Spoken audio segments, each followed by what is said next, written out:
All right, shalom, shalom, shalom. You are live and direct once again with your Akazaki Yahoo. I'm giving all praises, honor, and great esteem unto the Most High Power, Yahweh, Bashem, Wamalak, uh, Hamashiach, Yahweh Shai. Hallelujah. Uh, to the 12 tribes of Israel who are scattered to the four quarters of the earth, I say, Shalom wa Baruching. That is peace and blessings. And I cannot wait to the day when the Most High brings us back together and we are once again 12 tribes, one family, one nation, under the Most High power, under one covenant, back in our own land with a heart of flesh and no more a heart of stone, with our enemies, our adversaries, and all those who hate us under our feet. Hallelujah. Hallelujah. Yes, indeed. I'm joined this evening by my most esteemed Kenaniah. Shalom, Akik. Hey, Shalom Akik, Shalom Yasharal, Call Hala Yahweh, Bahashem, Hamashiach, Wamalak Yahweh Shai, Barakatham. Hallelujah. All praises to the Most High Yahweh in the name of his beloved Son, Yahweh Shai, the Messiah and King. Bless you. Hallelujah. All right, we are back again for another video review. We have a great speech from our dear elder brother, Minister Malcolm X or Malcolm Shabazz. Uh, this was before, of course, his assassination. And this one is the hate that hate produced. I'm not familiar with it, but I'm certainly looking forward to it. And we're going to get to it and get through it here. Praises to the Abba. And it's about an hour and a half long, so enjoy. Here we go. Minister Malcolm X, the Muslims' New York leader and ambassador at large for the movement. The good news that Minister X talks about here is the coming rise of the black man and the fall of the white man. Everyone who is here today realizes that we are now living in the fulfillment of prophecy. Right. We have come to hear and to see the greatest and the wisest and most fearless black man in America today. Right.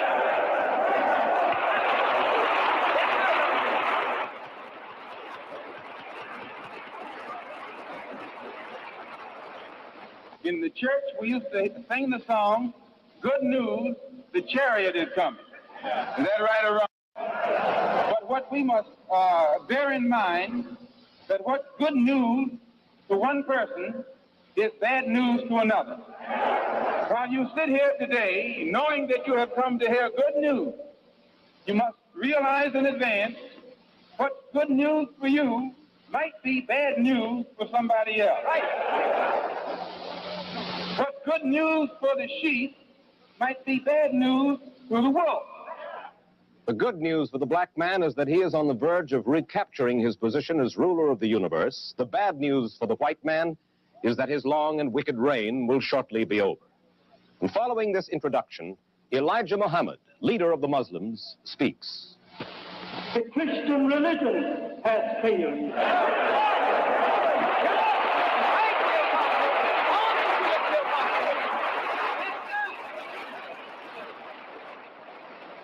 Your leaders of that religion has failed. Right there, now the government of America has failed you.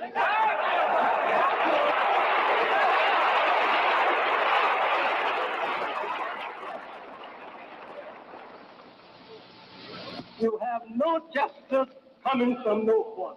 Right. Whereas it is written, like sheep among wolves. Every wolf taken up by them. You want justice. You want freedom. You want equality. But get none.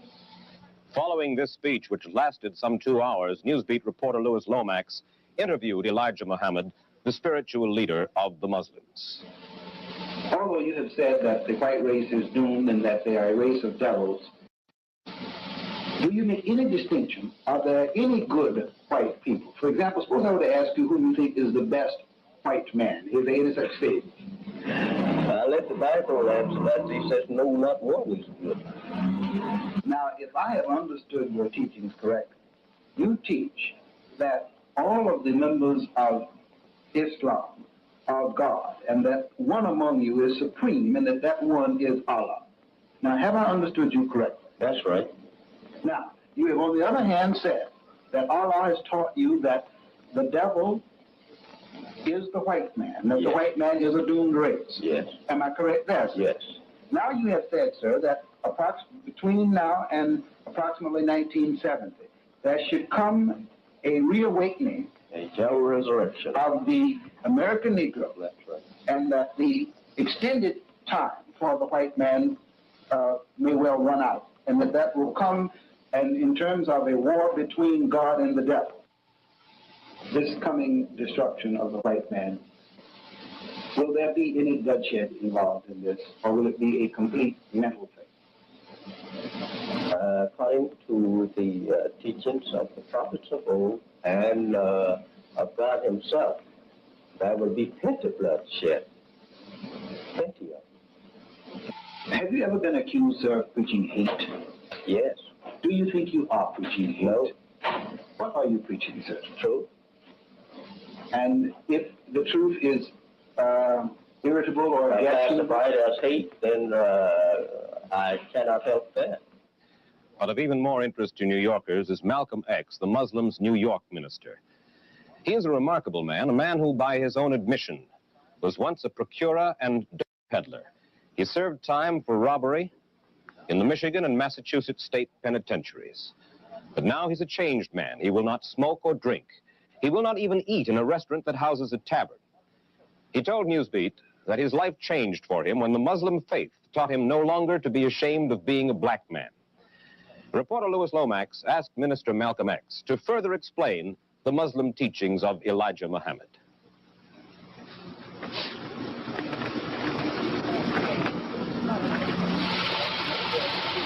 that in the same context that Mr. Elijah Muhammad teaches that his faith, that the Islamic faith is for the black man and that the black man is good. He also uses the Old Testament instance of the serpent and Adam and Eve in the Garden of Eden, and he sets up the proposition there that this is the great battle between good and evil, and he uses the phrase devils. Yes. And he uses it almost interchangeably and synonymous with the word snake. Now, what does he mean there? Well, number one, he teaches us that that never was a real serpent. It was not a real serpent. That went into the garden. What was it? But as you know, the Bible is written in symbols and parables, and this serpent or snake is a symbol that's used to hide the real identity of the one whom that actually was. Well, who was it? The white man. I want to call your attention, Minister Malcolm, to one paragraph in this column. He says, and I quote him, "The only people born of Allah are the black nation, of whom the so-called American Negroes are descendants." Yes. Now, is this your standard teaching? Yes. He teaches us that the black man by nature is divine. Now, does this mean that the white man by nature is evil? By nature, he is other than divine. Well, now, does this mean that he's evil? Can he do good? By nature, he is evil. He cannot do good. History is best qualified to reward all research, and we don't have any historic example where we have found that they collectively, as a people, have done good. Minister Malcolm, you now in Chicago and in Detroit have universities of Islam, do you not? Yes, sir. In Detroit and Chicago. And you take your parishioners, you take children from the kindergarten ages, and you train them right through high school. Is Yes, that sir. true? From the age of 4, I think it is upward. And you have a certified parochial school operating in Chicago In Chicago and in Detroit. And in Detroit. And kids come to your school in lieu of going to what we would call regular day school. Yes, sir. Many. What do you teach them there? We teach them the same things that they would be taught ordinarily in school, minus the little black Sambo story and things that were taught to you and me when we were coming up to breed that inferiority complex in us. Do you teach them what you've just said to me, that the white man is a symbol of evil? You can go to any little Muslim child and ask him where's hell or who is the devil, and he wouldn't tell you that hell is down in the ground or that the devil is something invisible that you can't see. He'll tell you hell is right where he has been catching it, and he'll tell you who the one who is responsible for him having received this hell is the devil. And he would say that this devil is the white man? Yes. Can a white man join your temple? None have ever joined. If one came up and attempted to join, would he be allowed to come in and be taught? No, sir. Why not? Well, that's one of the reasons why most people think that Mr. Muhammad teaches hate.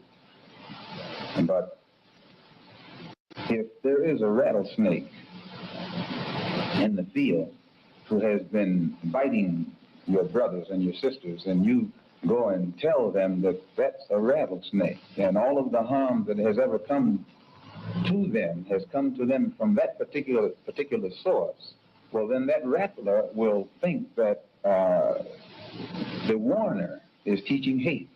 He'll go back and tell the other snakes that this man is teaching hate, this man is teaching hate, but it's not hate. It's just that when you study people who have been harmed and discover the source of their injury, the source of all of their defects, and you begin to point out that source, it's not that you hate the source, but your love for your people is so intense, so great, that you must let them know what is wrong with them, what is the cause of their ills. And this is one of the basic factors, I believe, involved when people think, or when the propaganda is put out that Mr. Muhammad teaches hate. He teaches black people to love each other. And our love for each other is so strong, we don't have any room left in our heart. What do you think of the NAACP? Islam is a natural religion, and it is difficult to find a black body with a white head and classify that body as something that's natural. Most organizations that represent the so-called Negro, usually we find when we study them that though they are supposed to be for us the leadership or the brain power or the political power or whatever power that runs it, usually it's the white man. We have thus seen Muslim leaders in reflective moments and as they talk to members of their own flock. But what about their approach to non-Muslim Negroes? 3 months ago, Minister Malcolm X was invited to speak at a Harlem rally celebrating African Freedom Day. His audience was composed chiefly of Christian Negroes with a lively interest in African affairs. We've obtained film segments of that speech. The film was made under adverse circumstances, but you will be able to hear and understand Minister Malcolm X as he addresses a non-Muslim audience. Who is his enemy? He'll say the Belgians. Ask the man in Kenya who is his enemy. He'll say the British. Ask the man in Morocco who is his enemy. He'll say the French. But the one thing that the French and the British and the Belgians all have in common, they're all from Europe. Is that right or wrong?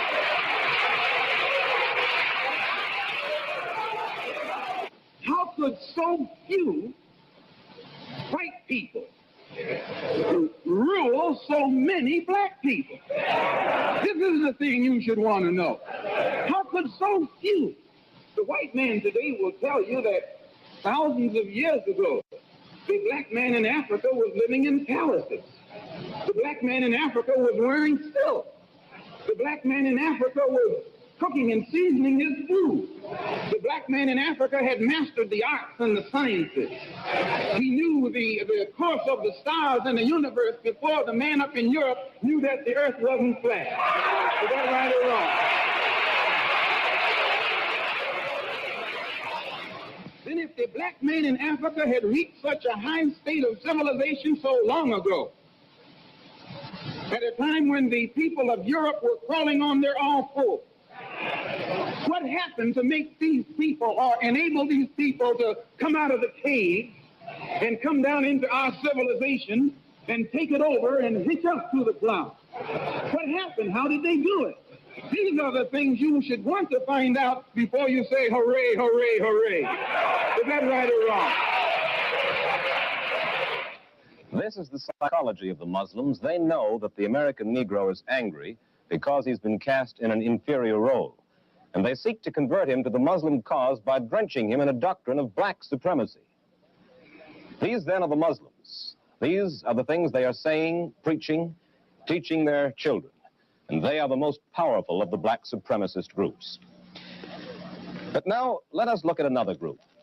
Every night when the weather is good, knots of people gather in Harlem at 125th Street and 7th Avenue in front of the Teresa Hotel to hear the speakers for the United African Nationalist Movement spread their gospel of black nationalism. We made a film of one of those meetings. The lighting was poor. It was difficult to get good sound quality. The man you're about to hear is John Davis, a paid orator for the United African Nationalist Movement.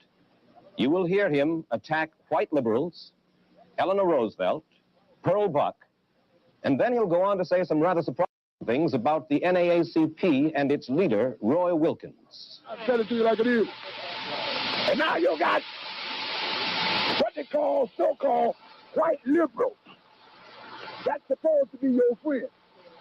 And these white liberals go around claiming that they are against discrimination.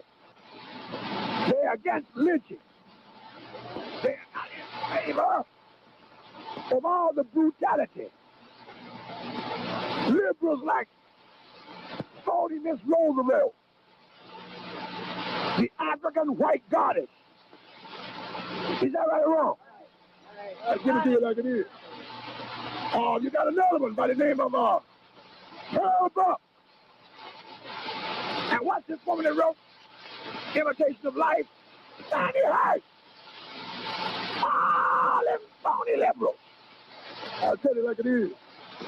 Then you got the NAACP, the National Association for the Advancement of Some Colored Folks. And you got Uncle Tom, Roy Wilkins. Am I right or wrong? Yeah. The leader of the United African Nationalist Movement is James R. Lawson, sometimes public relations man and black nationalist, a man who says he has authorization to bring greetings from the United Arab Republic's President Nasser to black nationalist groups here in America. Newsbeat asked Mr. Lawson to explain the nature of his organization and its aims.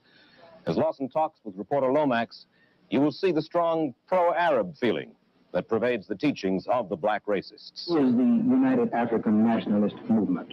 It is an organization of people of African descent here in America. However, we have associated organizations throughout the Caribbean, Africa, and the Middle East. Can a non-African or non-Negro person join your organization? No, He cannot. Why not? because this is an organization of people of African blood or descent. Are you anti-white? Well, I think you ought to ask white people if they're anti-black. But are you anti-white? I don't think I'm anti-white, but I'm pro-black.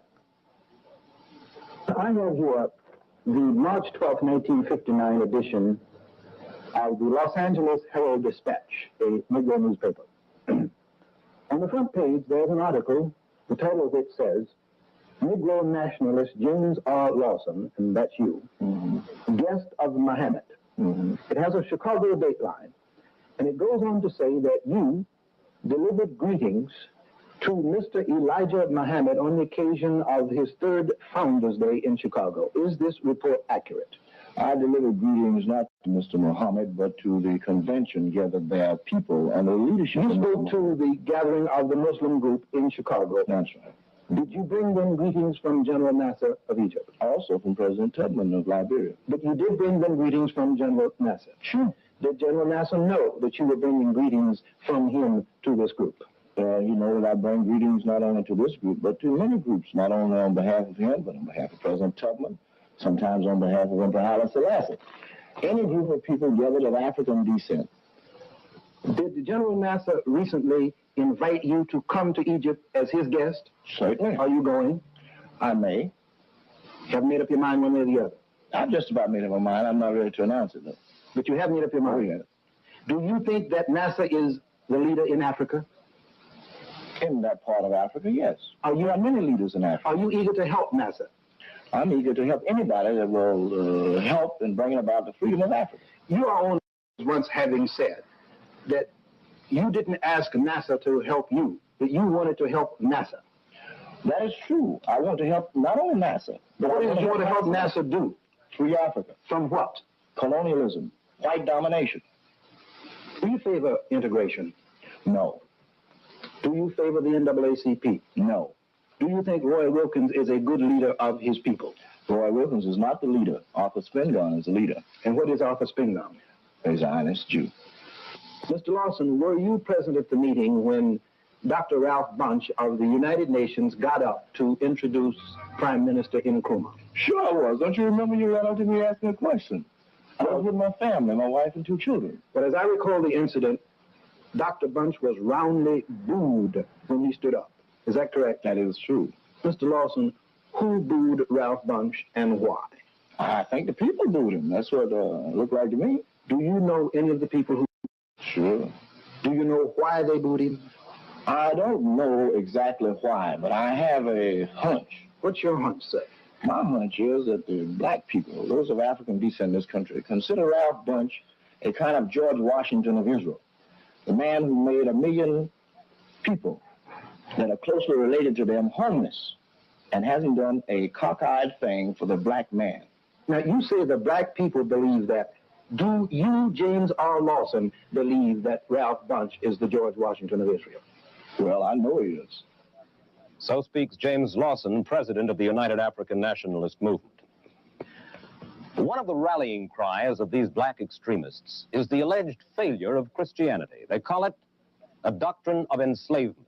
Many of them have abandoned Christianity, and those who haven't abandoned it preach that Jesus was not white like the men who lynch Negroes, but that he was black.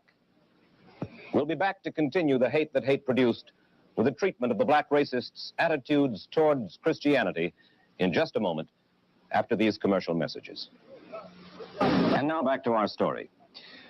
These black supremacists, Muslims and black nationalists, are not practitioners of hate just for hate's sake. They did not grow in a vacuum.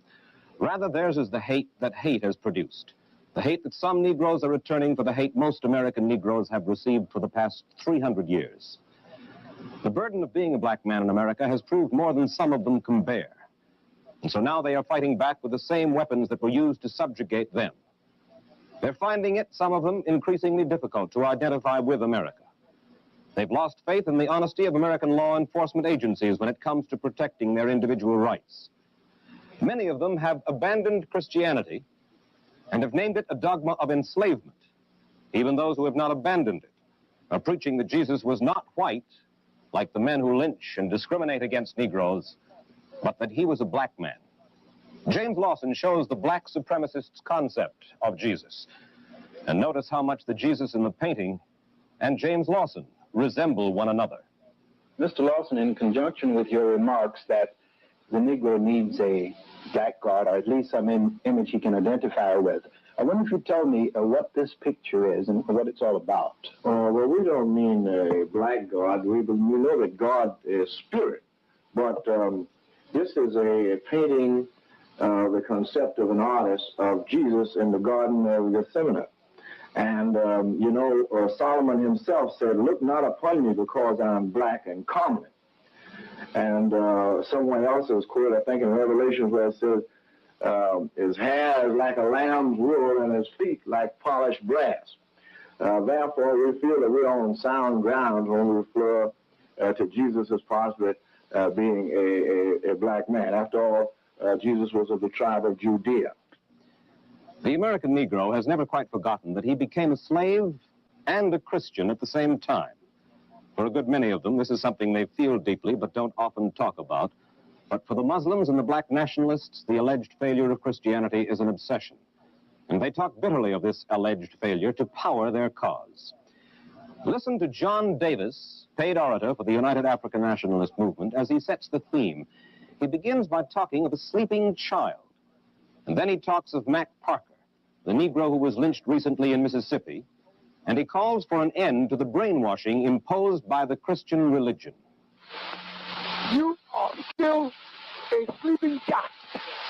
And you'll be all right as soon as they get religion out of you.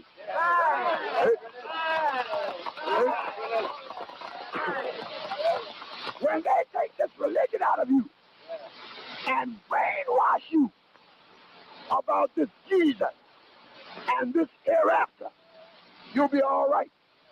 Do you know that Maxine Parker's mother believed in God, but she believed in the wrong God? That's how come Mac is dead. If Maxine Parker's mother, now remember, I didn't say for you not to believe in God. I said, get this white man's religion out of you.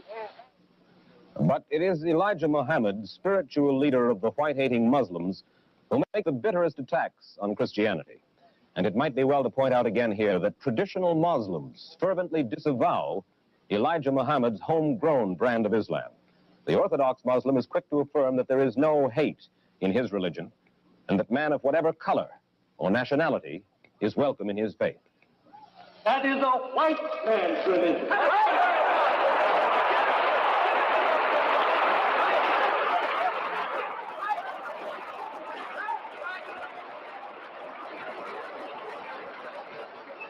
It is not for you and I. There is no salvation in Christianity for black.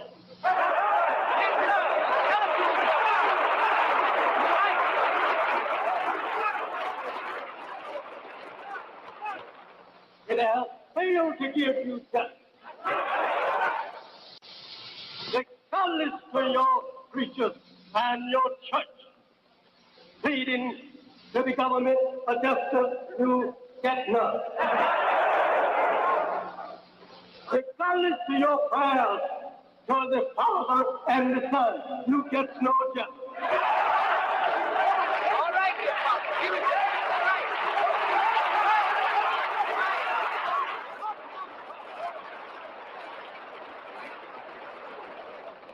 then what good is Christianity to you and I if the religion and the God of that religion will not defend us against lawlessness, against lynchers, against rape? What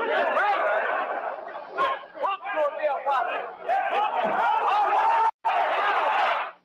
After the speech in Uline Arena, Elijah Muhammad elaborated on his charges against Christianity for reporter Lomax. Christians, then? No. Do you think that Christianity is a religion of deliverance for the black man? No. Do you think that Christianity has been a religion of enslavement for the black man? Yes. What do you think of the... It was Christian fathers who enslaved our fathers. They all was Christians. In fact, about it, the white race is really the Christians, as we refer to them. I could never be a Christian, though I joined Christianity, but I could never be a Christian unless I was white. You don't think a black man can be a Christian, sir? By nature, we are not Christian. By nature, we are born Muslims. Do you think that faith is our natural faith? It is the natural religion of man, according to the teachings of the Holy One, 30 and 30. Sir, about how many so-called American Negroes have you been able to convert during the years of your teaching? Oh, that runs into hundreds of thousands. But that don't mean they all have continued to follow on with it. But there has been hundreds of thousands taught.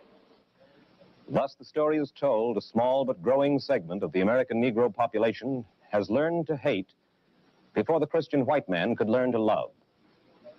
But what do Negro Christian leaders say? Do they too believe that Christianity has failed the Negro? Is it an instrument of subjugation?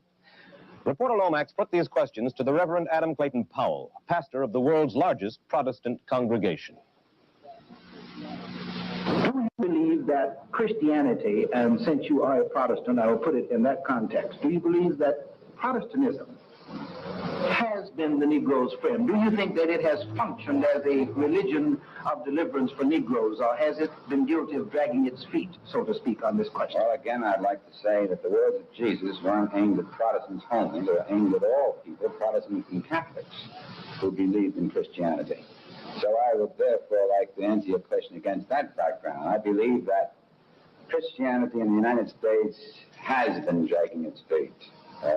I don't think there's any other force in America that has been more detrimental to the solution of our racial problems than Christianity, because you cannot expect the man in the street to practice Christianity better than his priest or his pastor in the pulpit. And the fact that there is more segregation in the United States of America on Sunday morning at 11 o'clock than at any other time in our national life is the tragic proof of what I'm stating. And so it becomes easier for us to understand why talk of integration has become a kind of wistful pie in the sky for a growing number of Negroes. Easier to understand why they turn to the Muslims, a group they believe will do something for them. Why they lose patience with NAACP talk of gradual integration, when what they want is immediate equality and separation. Is this black supremacist doctrine making headway among New York Negroes? Let's go to the streets of Harlem and find out. This is classified as hate when we are telling our people that it is time for them to organize and learn to develop respect, recognition for themselves in order that they might obtain a position of self-determination. If this is what is classified as hate, then I suppose I am guilty of preaching such a philosophy. I've listened to the Elijah Muhammad movement and the Black Nationalist movement, and I have heard the NAACP. And I don't feel that the NAACP's views are the way out. I feel that it would be better if it were more national, rather than integrated with the views of the white man in it, for the simple reason that I think that together with our own people, more can be accomplished, rather than with the white man involved in it also, because as it is, we've already been accepting too many crumbs from this man, and we've never really gotten a real loaf of bread from him. The only thing I disagree with the NAACP about is that we've been waiting long enough. The Supreme Court handed down a decision in 1954, and we're still waiting for our schools to be integrated in the South. I've read some of Mr. Muhammad's articles in the Pittsburgh Courier. He is a Muslim. I agree with him. He says we've been waiting long enough. Only recently that the people that have been listening to these speakers have become more tense, to the extent that when they read newspapers about brutality in the South, women are being beat with clubs in Africa. And everywhere you read the headlines, black people are being beat, lynched, killed, for no reason at all. And they have begun to get nervous about it, and somebody needs to do something, and that is quick. We asked NAACP Executive Secretary Roy Wilkins if these extremists are involved in the recent racial unrest up in Harlem. Preaching of racial hatred and racial advantage and the bigotry involved is a bad thing, whether it's colored or white. For years, the NAACP has been opposed to white extremists preaching hatred of Negro people, and we are equally opposed to Negro extremists preaching against white people simply for the sake of whiteness. Now, what effect this has had on the Harlem community, I can't say, because many police incidents have taken place in Harlem, and I believe that a sort of community attitude has been built up. It may be that these extremists have sharpened it and have recruited some more extremists to their banner. If so, that would be deplorable.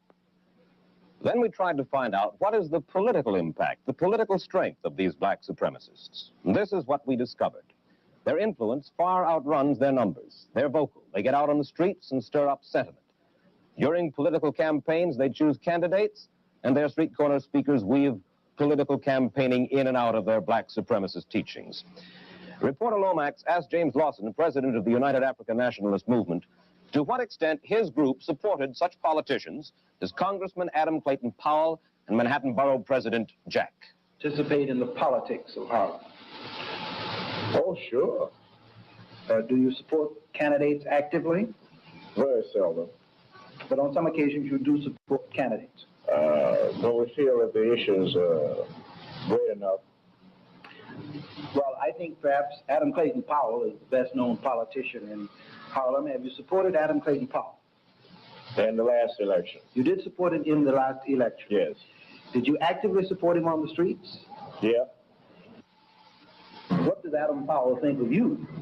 Well, you'd have to ask the congressman that. Has he ever given you any indication what he thinks of you? Oh, yes. For example? Well, he wasn't able to attend the African Freedom Day rally, and he did write a very fine tribute to the United African Nationalist Movement and its leadership. That's you and your organization? No, I said the United African Nationalist Movement and its leadership. Yes. I happen to be the president. Yes. Is it true that he recently wrote you a letter in which he indicated what he thought of you personally? Well, yes. I think it was involving issues, and they were very fine and wonderful places coming from both the minister and the congressman. Well, without breaching any confidences, can you tell us in essence what he said about you in the letter he wrote to you? Well, he said that he felt that the United African Nationalist Movement was doing a great job in the struggle for the liberation of Africa, the program of Africa for the Africans, those at home and those abroad. And he felt that many things wouldn't have been done if it wasn't for the existence of this organization. Now, do you have the same kind of feeling in relationship with regard to Borough President Hewlin Jack? Yes, yes. I'll tell you the truth. You know, we're all members of the same order. We're all members of the same order. Well, the Order of the Star of Ethiopia. Did you support Borough President Hewlin Jack in the last election? Yes. Should he be a candidate in the coming election, will you support him then? Oh, we expect him to be a candidate. And you expect to support him? We expect not only to support him because we know that there are many people after getting the borough presidency away from our people here in Harlem. Then reporter Lomax asked both Adam Powell and Hewlin Jack about Mr. Lawson's statements. Mr. Lawson told us that on several occasions he has supported you in your campaigns. True. And on one occasion he said he received a letter from you in which you gave him your blessings. I think he was on his way. He was on the way to the All-African People's Congress in Accra, Ghana, which was held last December 12th. Should one take this to mean that you approve of him and what he's doing, what he's saying? No, I don't approve of any form of extremism, but I again say that I believe in the right of all people to follow whatever document or whatever doctrine they believe in, and the right for me to oppose or to support. The Amsterdam News quotes you from a speech delivered at a rally sponsored in Harlem by the United African Nationalist Movement. The rally was commemorating African Freedom Day, I believe. And you are quoted as having said, "Henceforth we are no longer Negroes, but rather Americans of African descent." Is this an accurate quotation? Yes, Mr. Lomax. Do you really feel this way, sir? I do feel that way. Do you proudly associate yourself with African nationalist movements? No, as borough president of Manhattan, I have been asked by that group to issue a proclamation, and I was happy to do it because of the fact that it indicated a certain date which was designated not by me, but publicly designated as the day known as African Day. So you have issued, I believe, in the past 2 years, 2 or more proclamations for the United African Nationalist Movement. One on Garvey Day, I believe, and then later one for African Freedom Day. Is this true, sir? Yes. Well, all of us are certainly in knowledge of the contribution made by Marcus Garvey. Yes. Now, let me see if I understand you correctly. Are you saying, sir, that you are not a member of the United African Nationalist Movement, but that you do consider these people a substantial, respected group in the community, and that you acceded to their request to issue proclamations? Is this what you're saying? That's quite right, Mr. Lomax. But what do Congressman Powell and Borough President Jack know about the Muslims? Reporter Lomax asked both men to comment on the Muslims and their teachings. The exchange begins as Hewlin Jack admits that he welcomed Elijah Muhammad to New York, and then that he, Jack, spoke at a Muslim rally. Yes, I greeted him as borough president of Manhattan. Should this be taken to mean that you agree with his religious, political, economic philosophy? I know nothing about Mohammedanism. I have never sought to know anything about it. You spoke at one of his meetings, didn't you? I spoke as president of the borough of Manhattan and expressed the greetings of the borough of Manhattan to this man who had come here for the meeting of these people. At the meetings, what did you say? Did you support the Muslim movement? Did you support them in their notions that the white man is a snake and a devil and should be destroyed? I have no reason in the world to support that idea because this world has on it white men, black men, yellow men, brown men, and all must live together in peace and harmony, and that has been my background ever since I've known my existence. I understand you properly. You have said to me that you issue these plaques, that you attend these meetings because as borough president of Manhattan, you have to recognize the existence of these groups. Is that correct? Yes. Now, sir, with no harm meant, but if the White Citizens Council had a meeting, would you give them a plaque? Would you attend their meeting and speak? Well, the White Citizens Council is not in existence in Manhattan and certainly should have no reason for existence. Congressman, I want to return again to the Muslims of whom we spoke earlier. You say you know Minister Malcolm X, Yes. and you respect him as a very brilliant man. I think he's a very brilliant man.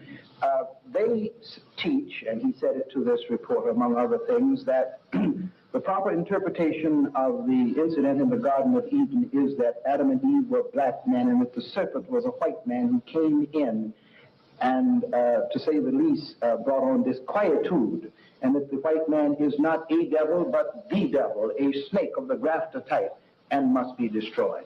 How does this sound? I totally disassociate myself from any such belief, just as I totally disassociate myself from the belief of some of my fellow clergymen who preach that there is no room in Christianity for a black man except as a servant and a slave.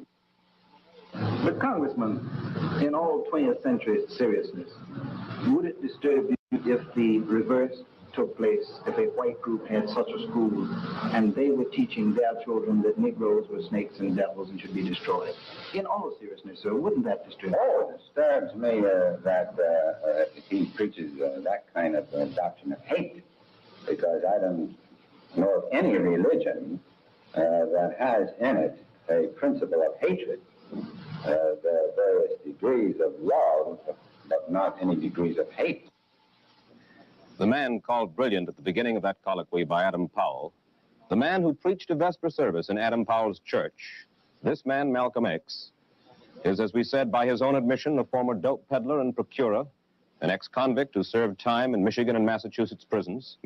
He is now a changed man, he says, because Elijah Muhammad's personal brand of Islam taught him no longer to be ashamed to be a black man.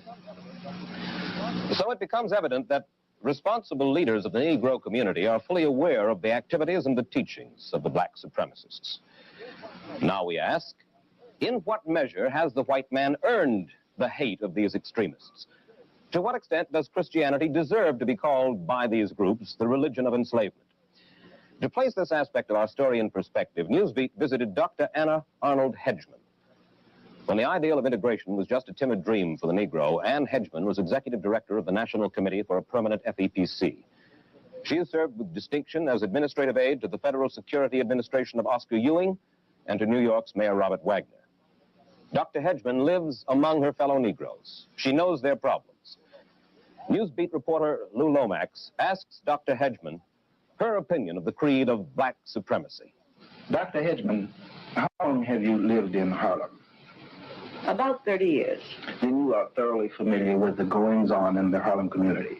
Well, now, I don't know what you mean by goings-on, Louis, but I'm very familiar with Harlem, let us say.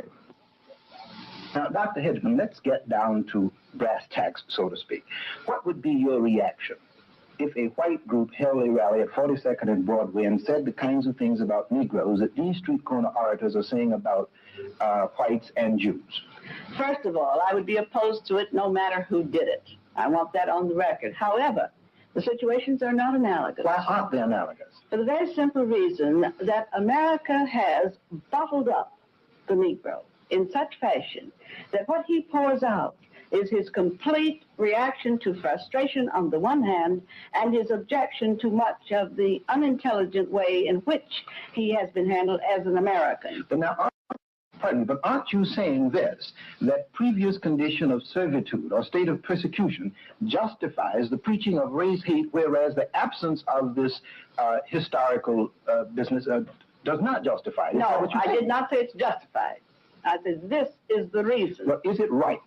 Absolutely, it's not right, no matter who does it. Does it offend the democratic ethic? Yes, but you see, America's policy defends it. But what about the attacks on Christianity, both by the Muslims and the black nationalists?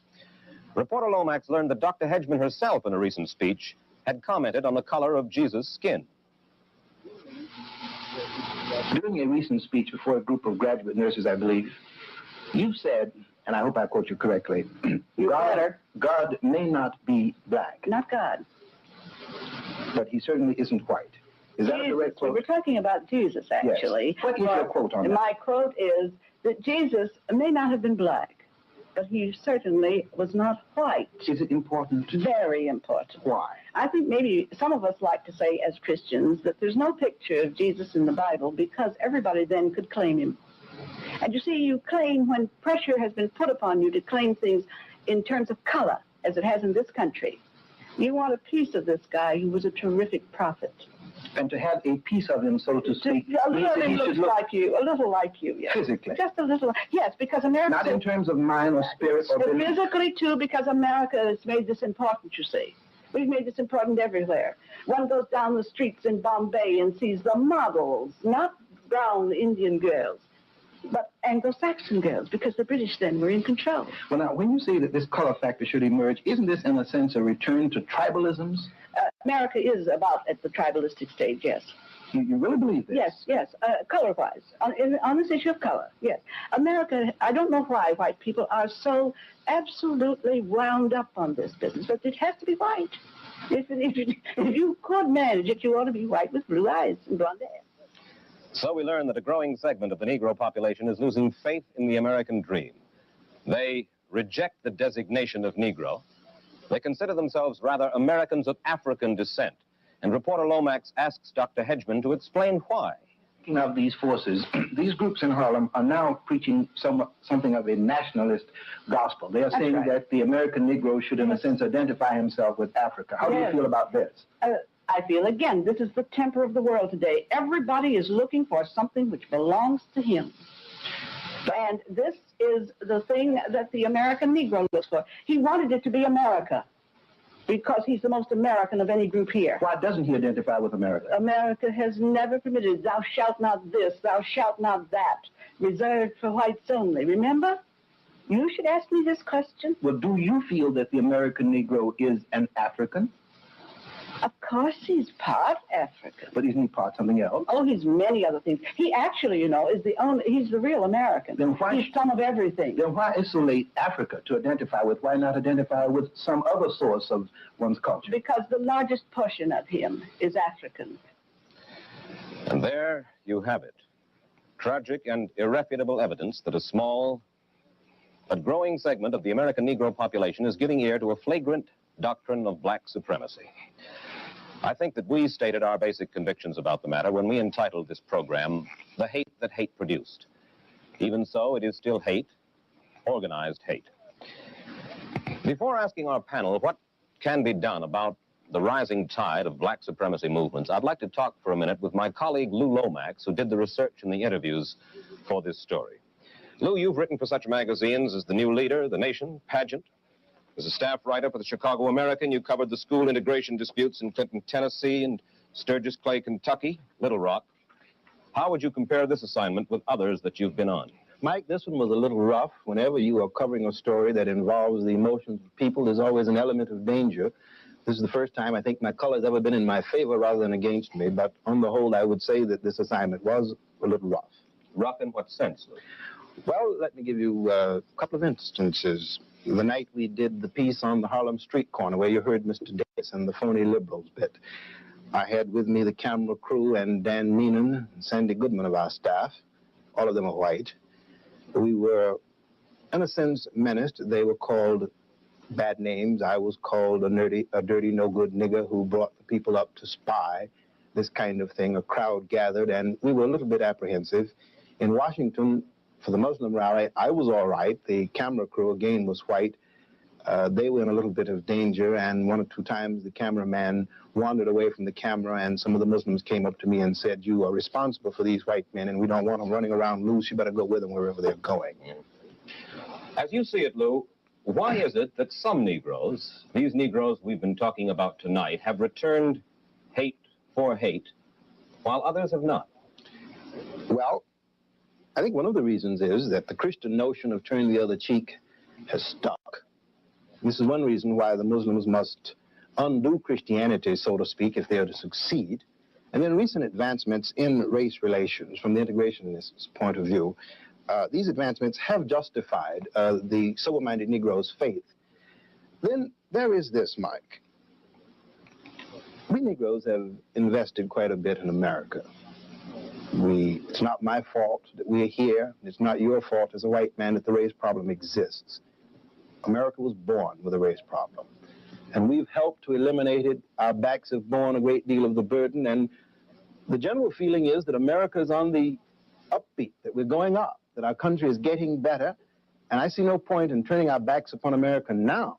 It's like pushing the wagon up the hill and then refusing to ride down.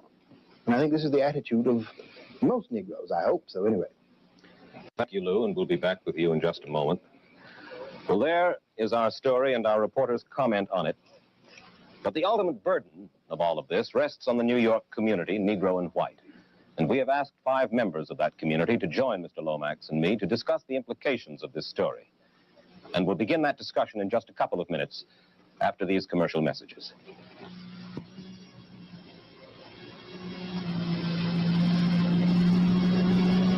He's written a book called The Message to the Black Man in America, which will soon be published. And we have used this book to base a number of our questions to Mr. Muhammad. Mr. Muhammad, in this book you make a number of stipulations, which we would like to press you on in the course of the session today.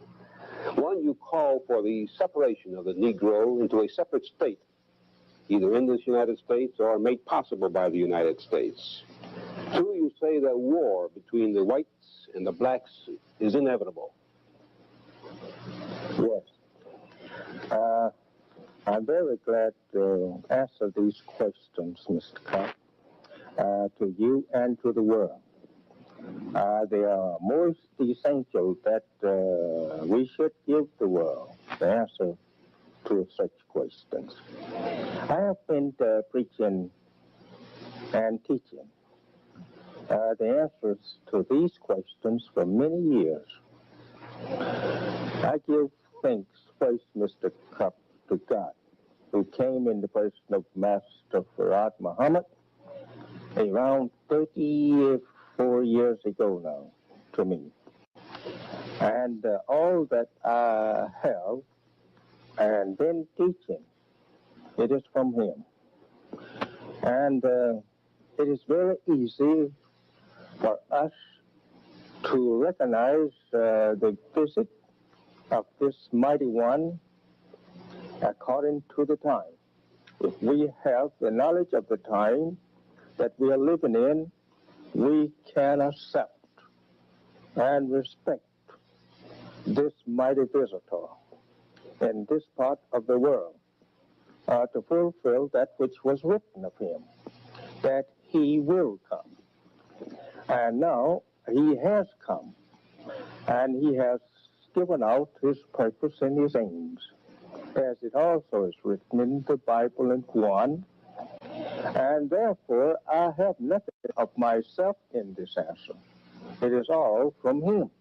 From him, you mean the messenger of Allah? No, not the messenger of Allah. I'm the messenger of Allah. I mean from Allah himself, who came in the person of Master Fard Muhammad. Who preceded you as the head of the Muslims? Well, he was actually the beginner. Yes, sir. And I'm taught by him. separation we begin with, it is absolutely necessary. We have lived here in America for the last 400 years and have served our slave masters well before these past 100 years. And now the time has arrived that we want something for ourselves. The natural spirit of God is moving in us and making us to think in such terms towards self.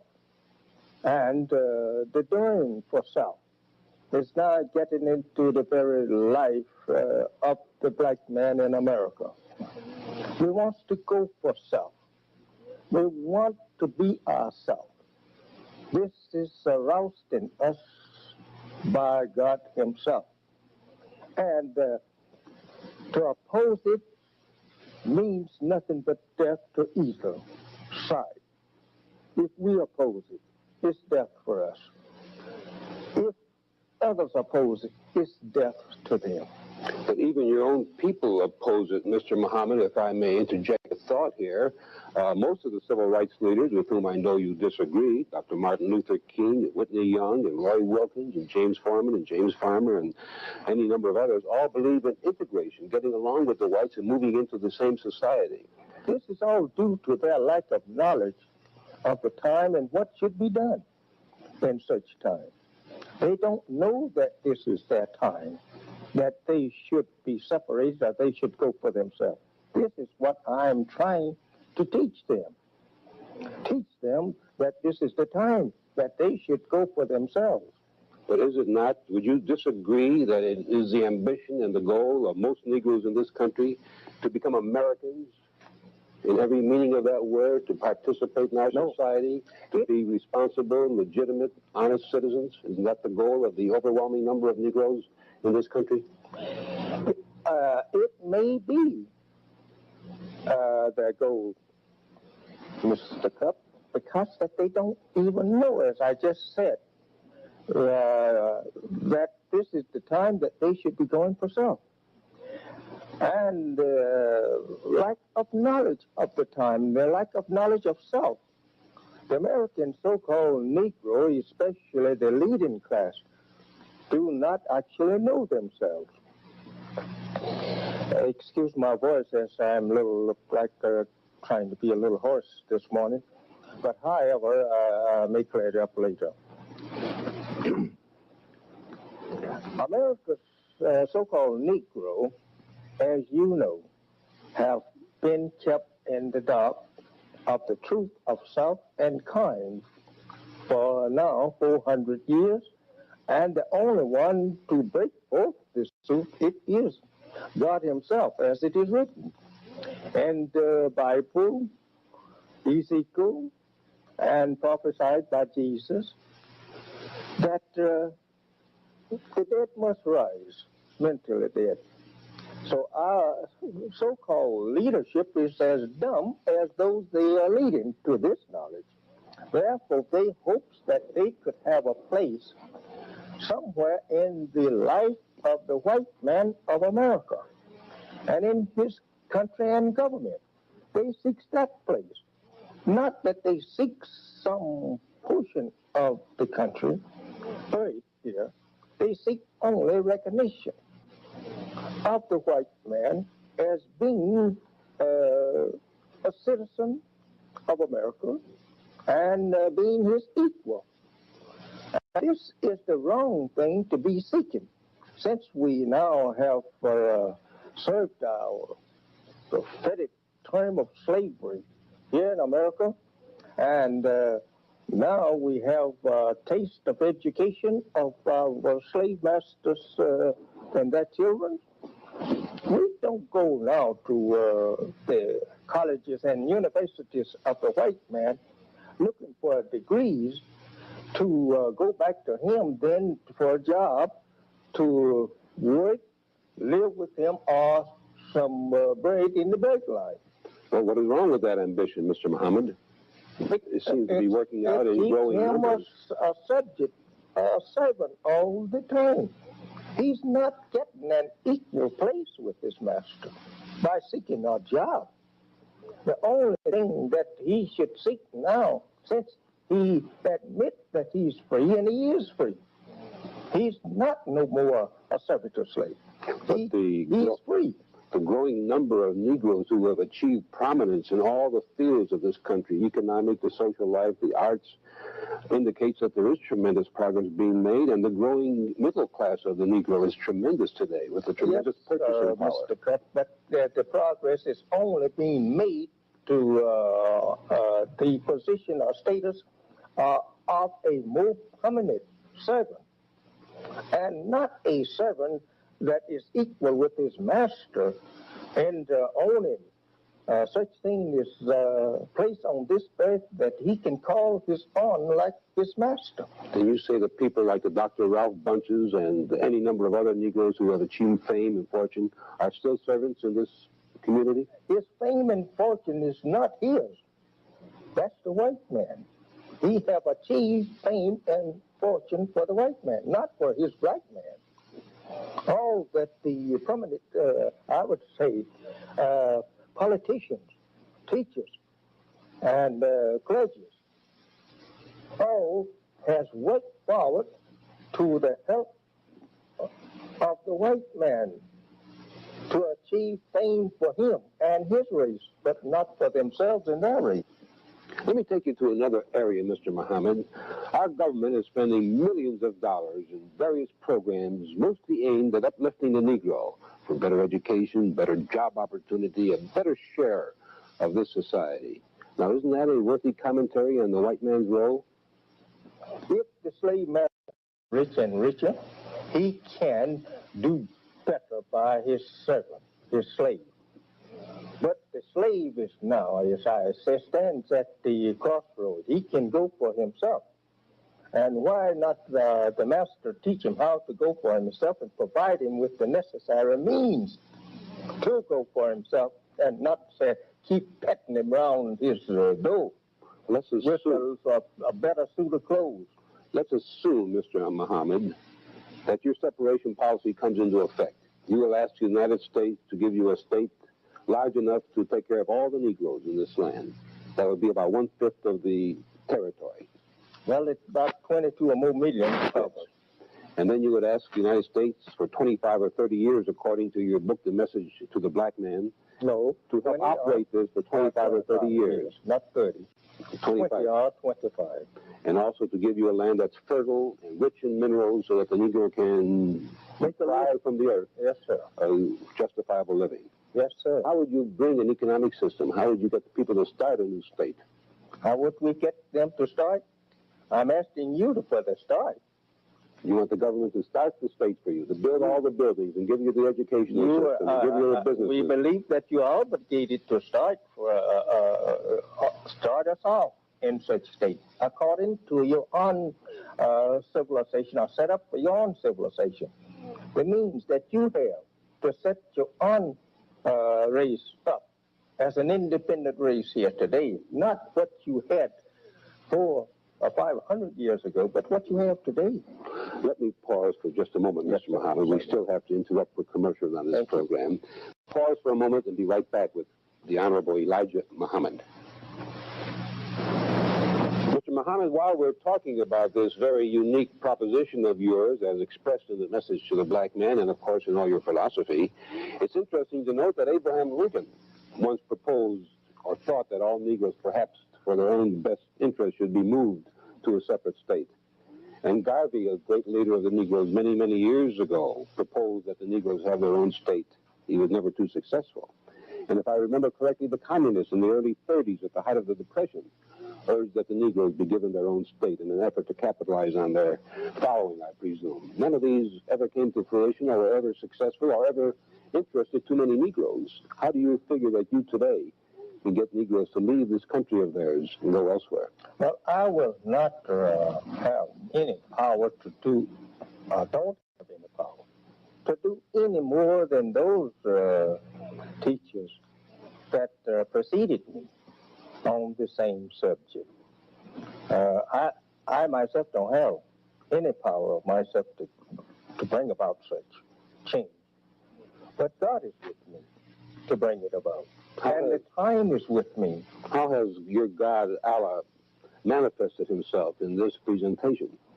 He has manifested himself in the person of a man and with the knowledge of the end of the history that we have been in service to white people and the time that we should be separated from them.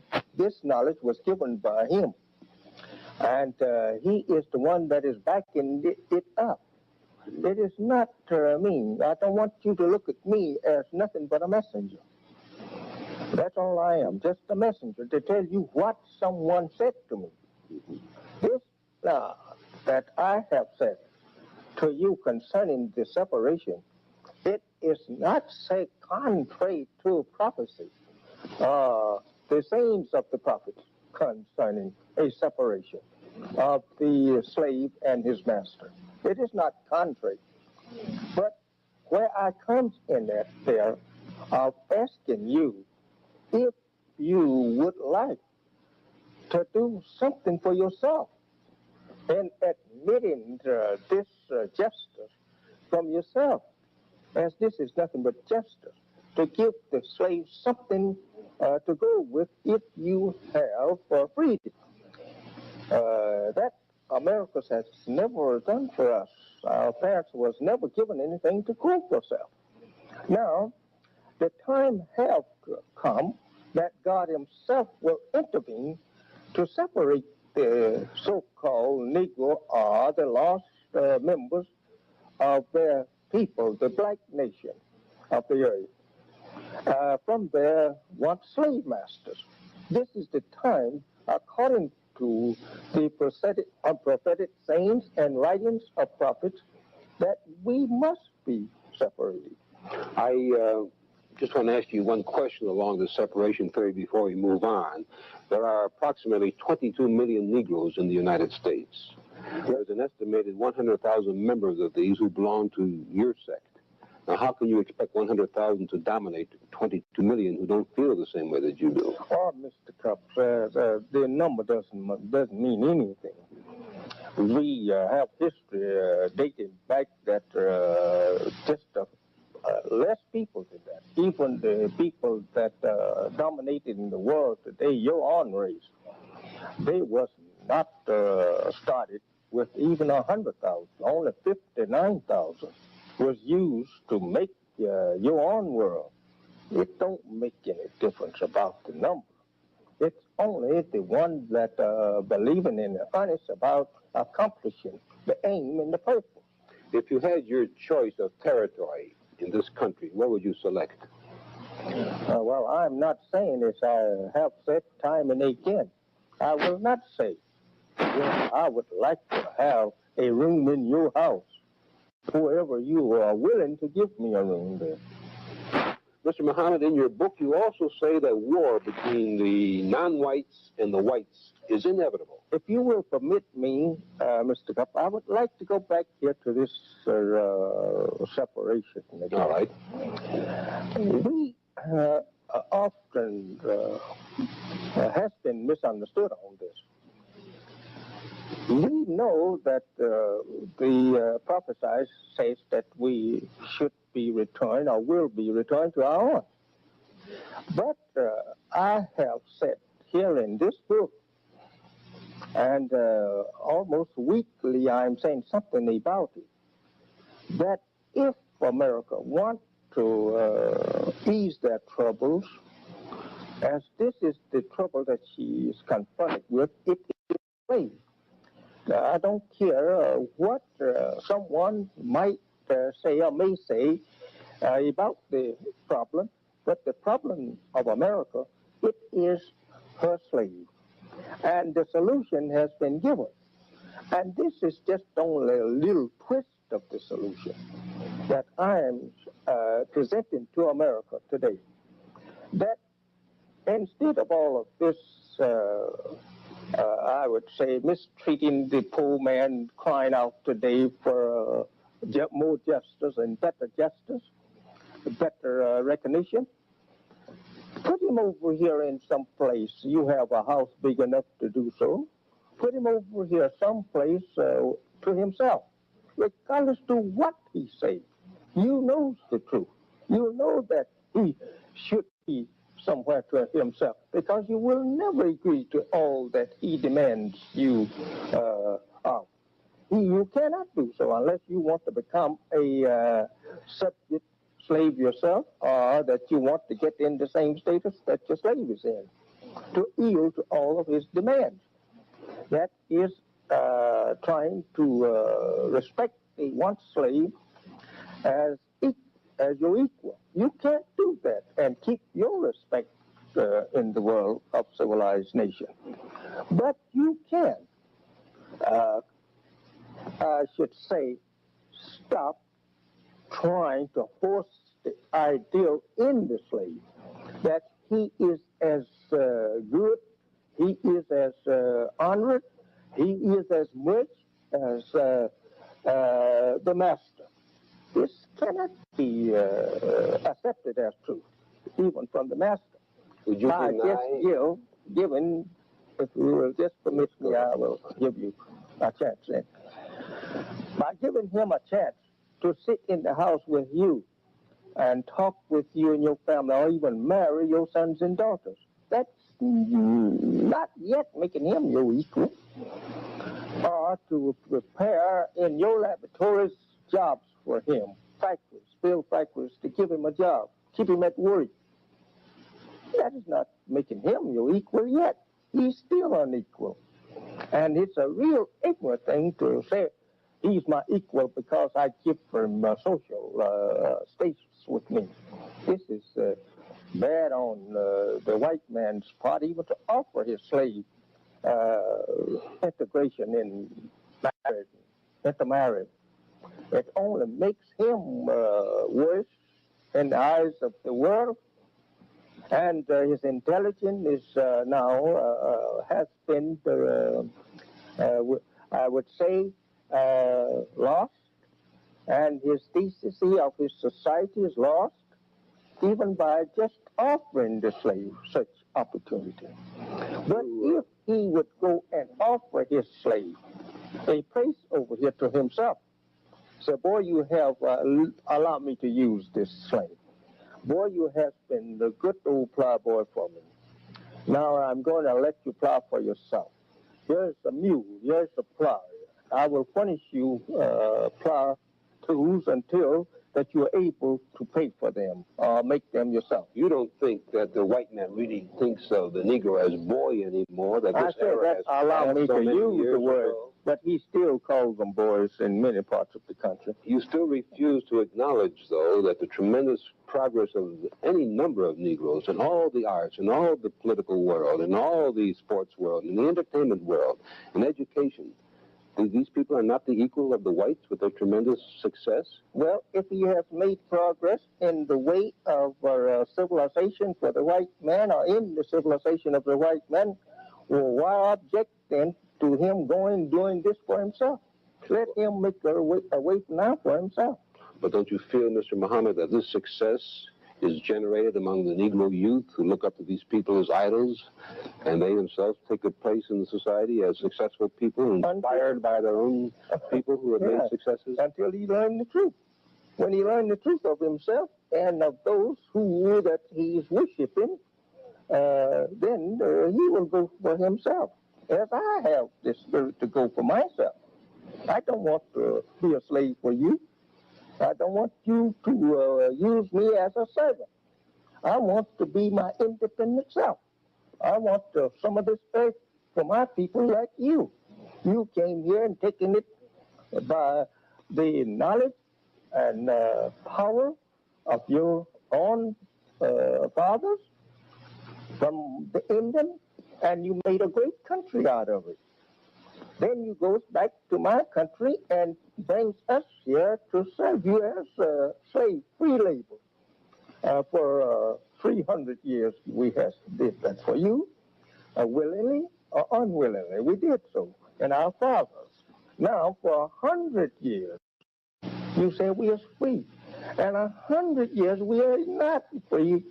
We are so blind, deaf, and dumb, we still look forward to you to make our clothes for us, get the cotton and the wool, go and put it through the mills and make cloth out of it for us, and we still sitting looking at you do all of this for us.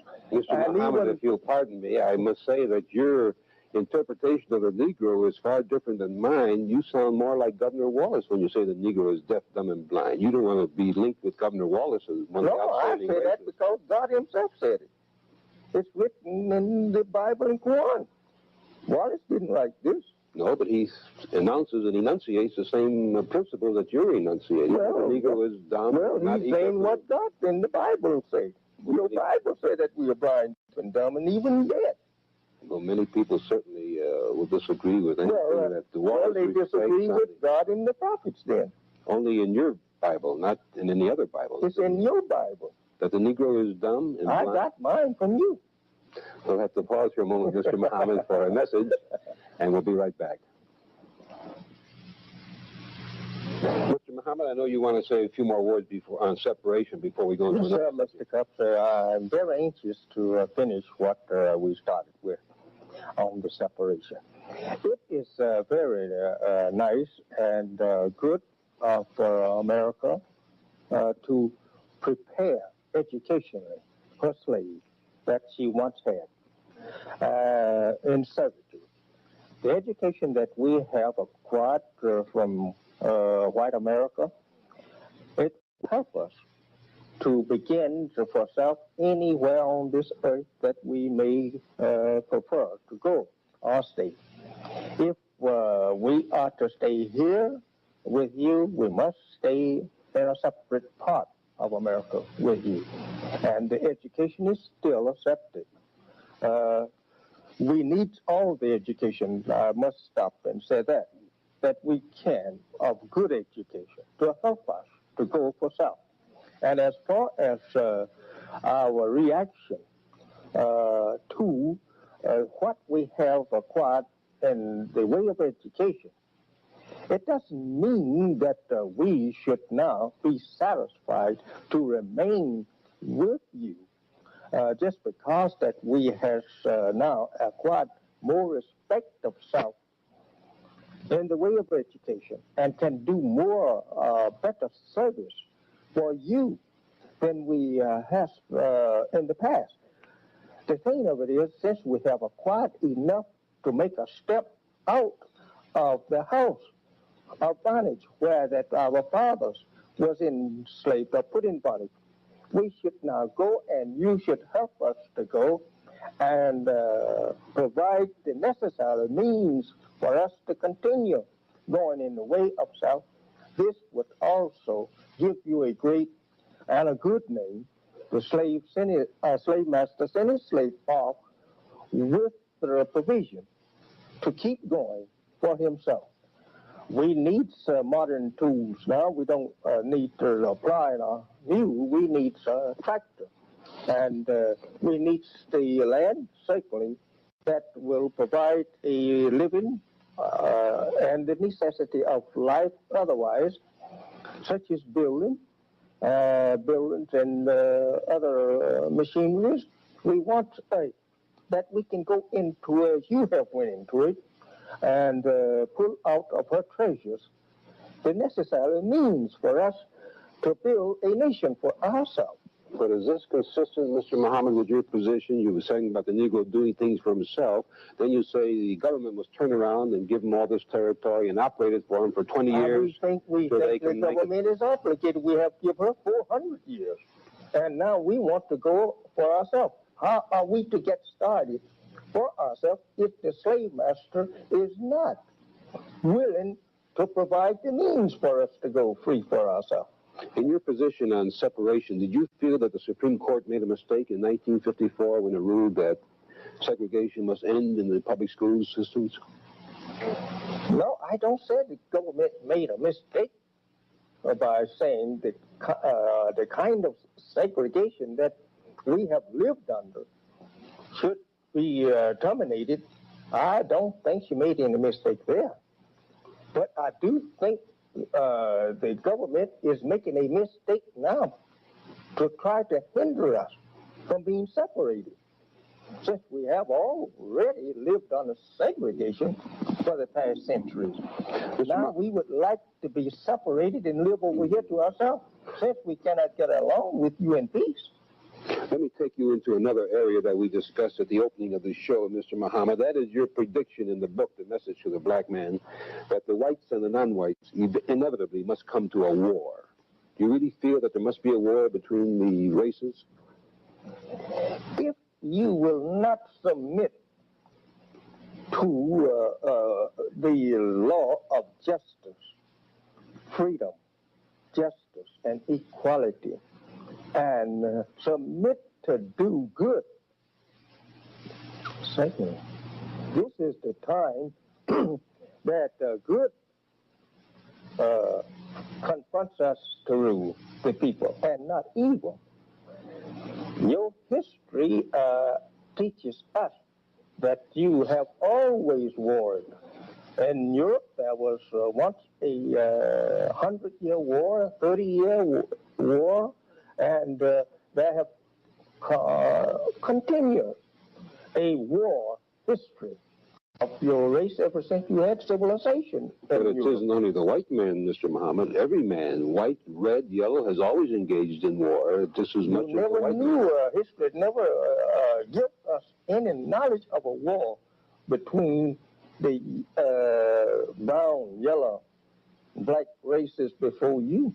Well, the Chinese and the Japanese warred for many, many centuries, and certainly the blacks in Africa had their tribal wars, and the Muslims and Christianity had the religious wars.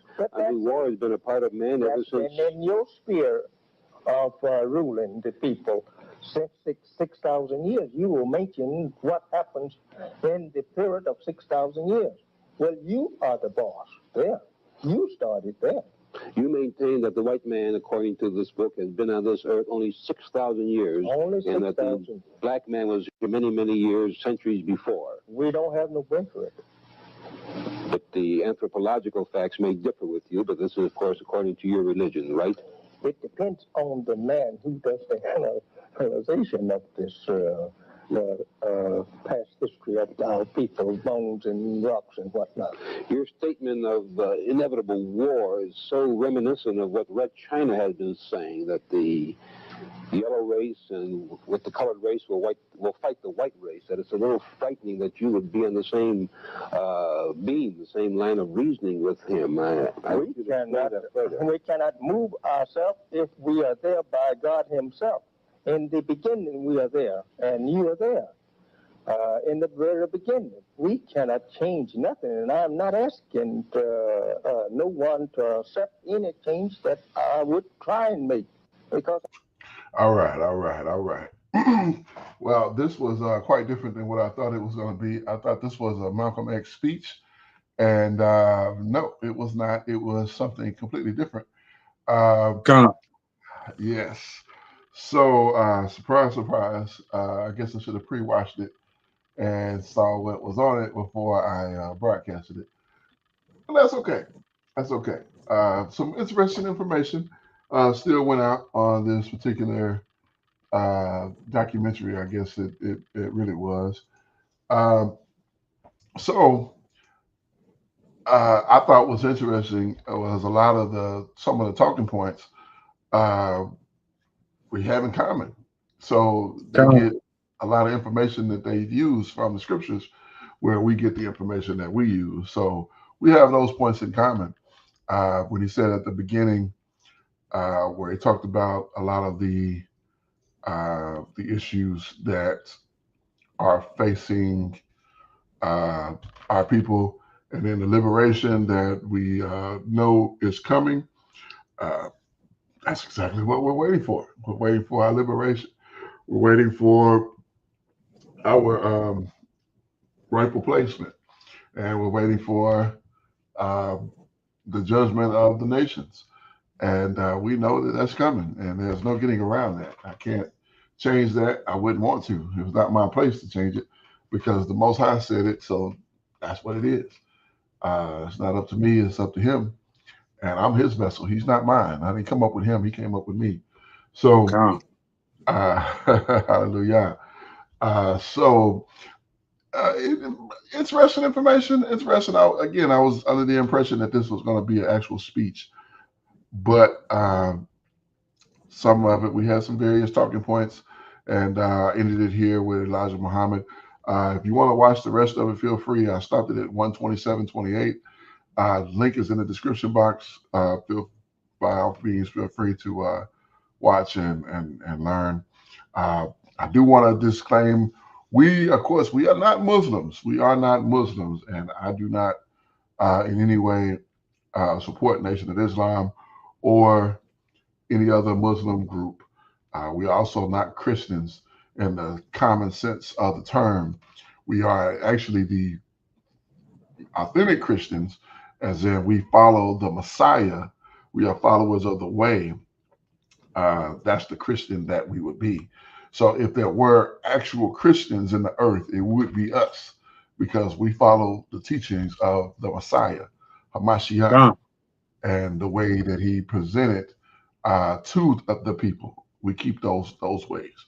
We don't make up our own thing and try to implement that as the policy of the congregation or other people or whatever the case.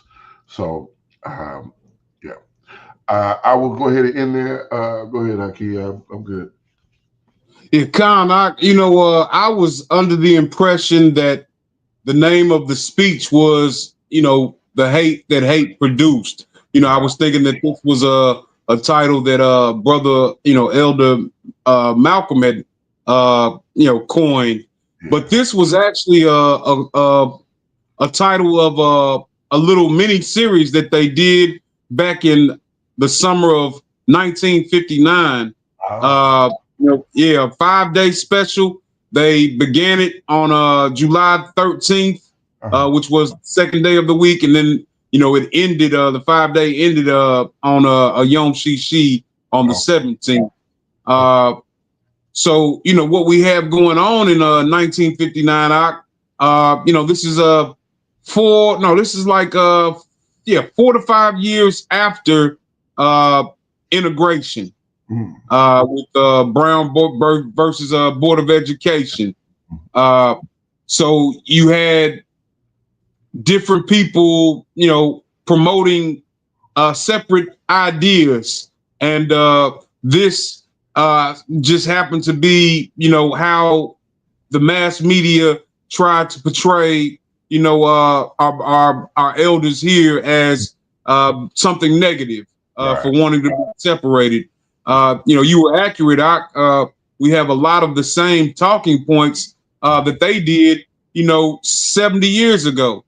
Talk about education, and that was one of the things that kind of stood out to me when Elder Malcolm was speaking, how he talked about the school that they have for their children, where they still learn the fundamentals, minus the the institution of racism, which would be man, it would be huge for us to have that now. And in fact, we see the lack of being there. The situation that we find ourselves in to this day. That and some other reasons, but that being one of the big ones as well. But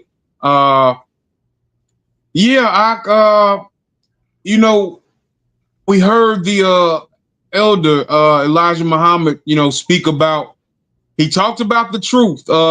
He said that verbatim, that he said, they preach truth. I'm paraphrasing kind of what he said, but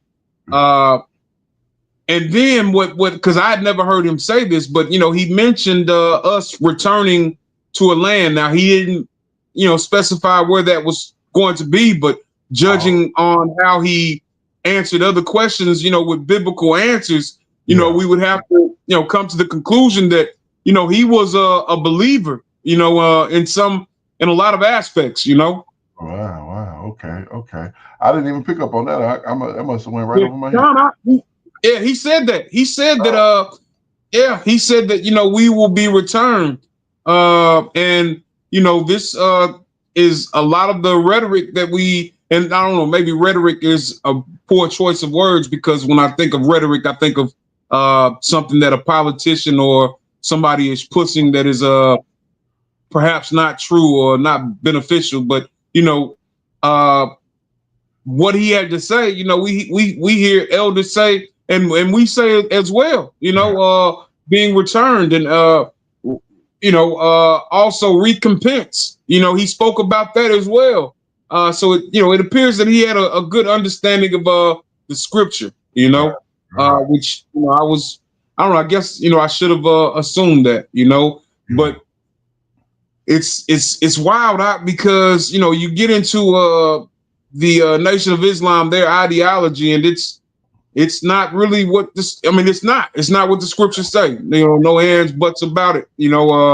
Where they go, and I think what they have done is kind of mesh some things together, and perhaps I was looking at something as well. Like, so in America, the Black Muslim population makes up 2% of the total population. Now that is nearly a million people. I think it was 9.6 hundred, and 900,000 600 nearly Muslims, or not nearly, but Muslim population in America. Now we know that what we're a part of it's smaller than that. And what do we know that the Messiah said? He says that the way is narrow, Yes. And so we've got brothers that have been doing this for a while, and we haven't seen change. This ought to be confirmation that it's time for our people to do something else. Come back to the Most High in spirit and in truth. And indeed, Aki. Indeed, 1000%. I mean, we got to understand these things, and we got to deal with it properly and in its proper context. You can't continue just doing the same thing. Now, he asked Elijah Muhammad, would you say that being a Christian is bad for Black people? And I would just have to say, absolutely, I agree with that wholeheartedly, because you think about what how that has affected our people and how strong of a hold it has on our people. You can show people the truth, and they can see it for themselves and even agree with it, and yet they'll still continue in the same auxiliary that they've been in, because this is what their mother did, they father did, and whatever the case, and that's the stronghold that holds on to them in many circumstances. So land backing off of that statement in the church. So this was, like I said, this was that documentary was filmed back in the summer of 1959. And the civil rights movement, it was during that era.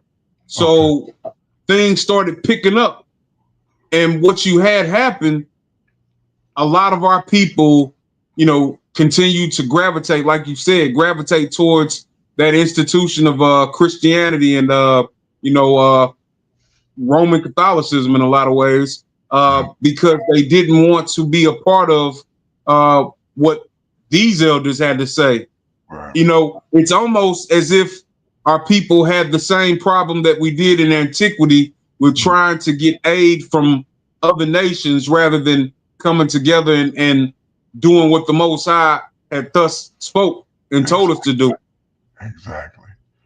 Exactly. And that's been the hindrance. That's been the constant hindrance for our people, is that we always want to emulate and integrate, and that is from the foundation problematic. That has been problematic for us from the very beginning, and we have not learned from that yet.